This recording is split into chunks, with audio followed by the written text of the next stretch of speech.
कामचोर देवरानी। एक बार की बात है, सुषमा अपने पूरे परिवार के साथ खुशी खुशी मोहन नगर में रहती थी। उसकी 2 बहुएं थी, पल्लवी और शिवानी। एक दिन दोनों बहुएं रसोई में काम कर रही होती है कि तभी उनकी सास सुषमा उन्हें बुलाती है। अरे बहू, जरा इधर तो आना। शिवानी, जरा जाकर देखना सासू माँ क्या कह रही हैं। दीदी आप ही देख लो ना जाकर, आपको भी तो सुनाई दे रहा है। अरे मैं आटा गूंद रही हूँ ना, तुम चली जाओ। हाँ तो मैं भी तो सब्जी काट रही हूँ ना दीदी। अरे बहू जल्दी आओ। ओफो, ये तो जाएगी नहीं, मैं ही जाकर देखती हूँ कि क्या करना है। पल्लवी सुषमा के कमरे में जाती है। जी मम्मी जी, क्या हुआ? शाम को घर पर कुछ मेहमान आने वाले हैं, तो तुम अच्छा सा खाना बना लेना बहू। ठीक है मम्मी जी, आप बता दीजिए क्या क्या बनाना है और कितने लोग आ रहे हैं।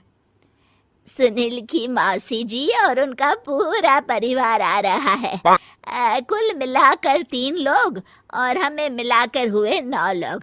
तो अभी से ही तैयारी करना शुरू कर दो। और हाँ, घर की सफाई भी कर देना, हाँ अच्छे से। जी मम्मी जी, सब काम हो जाएगा, आप चिंता मत कीजिए। पल्लवी शिवानी को घर में मेहमान आने वाले हैं इसके बारे में बताती है। क्या 9 लोगों का खाना बनाना होगा, घर की सफाई करनी है? बाप रे, सासू माँ ने तो हमें घर की नौकरानी ही समझ कर रखा है। ऐसा नहीं बोलते शिवानी, हम इस घर की बहू हैं और घर के काम करना हमारा फर्ज है। दीदी तो है ही सासू माँ की चमची, जब देखो सासू माँ सासू माँ। मैं तो इतना सारा काम नहीं करने वाली। शिवानी कपड़े लेकर गमला साफ कर रही होती है और चक्कर आने का नाटक करने लगती है। मेरा सर चकरा रहा है। तभी वहां पल्लवी और सासू माँ जाते हैं। अरे बहू, क्या हो गया तुम्हें? मम्मी जी, बहुत तेज सर में दर्द हो रहा है। तुम एक काम करो शिवानी, आराम कर लो। नहीं नहीं दीदी, घर में मेहमान आने वाले हैं, मुझे आपकी मदद करनी चाहिए। अरे कोई बात नहीं शिवानी, तुम आराम कर लो, मैं सब काम कर लूंगी। ठीक है दीदी, अगर आप इतना कह रही हैं तो आराम कर लेती हूँ। शिवानी आराम से अपने कमरे में मैगजीन पढ़ रही होती है। इसे कहते हैं आराम की जिंदगी। इतना सारा काम। चलो सारा काम खत्म हो गया, शिवानी को देख आती हूँ। शिवानी अपने कमरे में ईयरफोन में गाने सुनते सुनते सो जाती है और उसके साइड में मैगजीन भी रखी होती है। पल्लवी वहां आ जाती है और वो सब देखती है। ओहो, तो मतलब सब काम चोरी का बहाना था। अभी बताती हूँ इसको। घर का सारा काम मुझे करना पड़ा और ये महारानी यहाँ मैगजीन पढ़ रही है, गाने सुन रही है। पल्लवी रसोई से एक प्लेट और चम्मच लेकर आती है और शिवानी को थाली बजाकर उठाने लगती है। शिवानी अचानक से उठती है।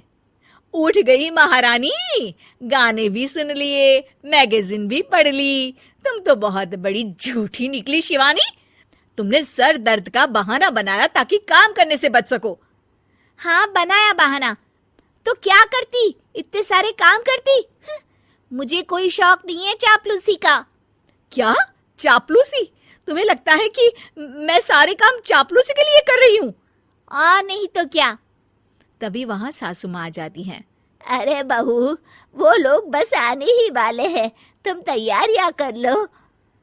जी सासू माँ, तुझे तो मैं बाद में देखती हूँ। सब खाना खाने बैठते हैं और खाना शुरू करते हैं। तभी सुनील की मौसी बोलती है। वाह भाई वाह, खाना तो बहुत ही अच्छा बना है सुषमा जी, एक एक चीज में क्या स्वाद है। ये सुनकर शिवानी मुंह बना लेती है। उसे अपनी जेठानी की इतनी तारीफ रास नहीं आती। आपकी बहुएं तो बहुत ही अच्छा खाना बनाती हैं। हाँ बनाती तो दोनों ही अच्छा है, पर आज ना ये सारा खाना बड़ी बहू ने बनाया है। छोटी बहू की तबीयत ठीक नहीं थी, सो इसलिए। मानना पड़ेगा सुषमा जी, आपकी बड़ी बहू तो बहुत ही गुणवान है। पल्लवी की तारीफ सुनकर शिवानी को जलन होती है। पल्लवी ये सुनकर खुश हो जाती है और शिवानी की तरफ देखकर उसे चिढ़ाती है। कुछ देर बाद मेहमानों के जाने का वक्त हो जाता है। मौसी जी सबके लिए उपहार लाई होती है। वो सबको शगुन के पैसे देती हैं और अंत में पल्लवी के पास आती है। तुम्हारे लिए शगुन का लिफाफा तो है ही, पर बहू तुम्हें एक और उपहार भी मिलेगा इतना अच्छा खाना बनाने के लिए। मौसी अपने सोने के कंगन निकालकर पल्लवी को पहना देती है। ये लो, ये मेरे मनपसंद कंगन है, अब से ये तुम्हारे हुए। धन्यवाद मौसी जी। ये देखकर शिवानी तो पूरी तरह से जल जाती है और गुस्से से रसोई में चली जाती है। तभी वहां पल्लवी आ जाती है और उसे अपने कंगन दिखाने लगती है। देवरानी जी, अब आपका सर दर्द ठीक तो है ना? मुझे लगता है कि अब सर दर्द शुरू हो गया होगा आपका।